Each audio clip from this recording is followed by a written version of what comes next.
Баршаңызға қайырлы күн достар, қалайсыздар? Бүгін осындай дамские пальчики деген десертті жасадым. Егер де рецепті қажет болса, менің арнамнан көріңіздер, сақтап алыңыздар.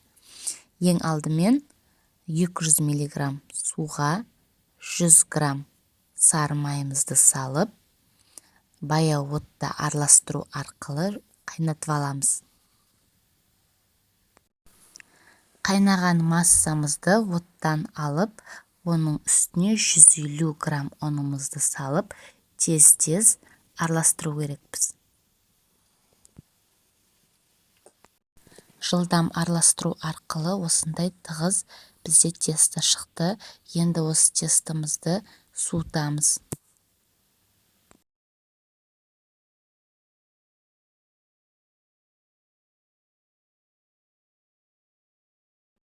Енді алдын ала осындай кондитерский мешокпен насадкамды әзірлеп қойдым. Ал енді суыған ұнымызды кішкене осылай араластырып жіберіп, оған 3 жұмыртқаны бір-бірдеп салып араластырып шығамыз. Дамские пальчикінің қазақша атауы көп жерлерде бекеш саусақтары деп аударылған екен, бірақ маған ондай атау ұнамайды. Сондықтан мен өзімнің дамские пальчики деген десертті қазақша қылықты бекеш деп аудардым. Және де осы ютубымда дамские пальчики емес, қылықты бекеш деп жазылып тұрады. Сондықтан түсінбей қалмаңыздар, бұл не деп.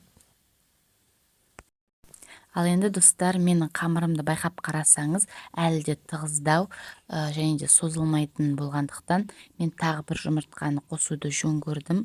Және де араластыру барысында өте эластичный, сондай керемет тестомен де пайда болды. Міне біздің эклеріміз дайын. Енді оны кондитерский мешокқа салып, осындай насадканың көмегімен пергамент қағаздың үстіне жағып шығамыз.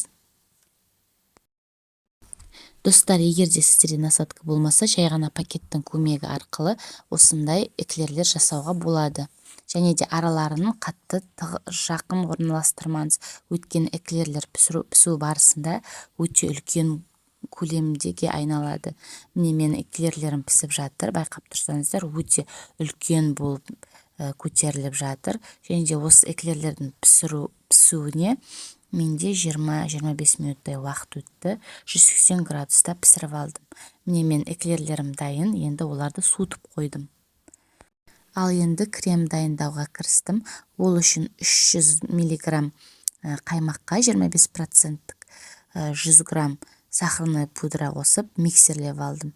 Ал енді суыған эклерлерімізді осы кремге батырып, ыдысымызға жинаймыз эклерді.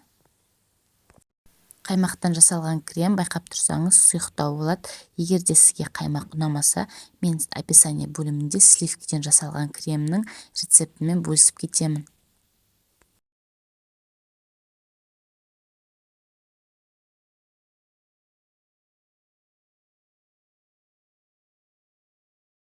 Өте тәтті, ауызда ерейтін қылықты бекеш деген десертім дайын болды.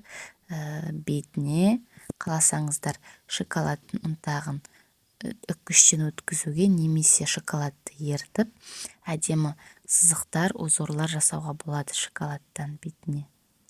Ал егер де мен рецепт ұнаса, достар, маған реакцияларыңызды аямаңыздар.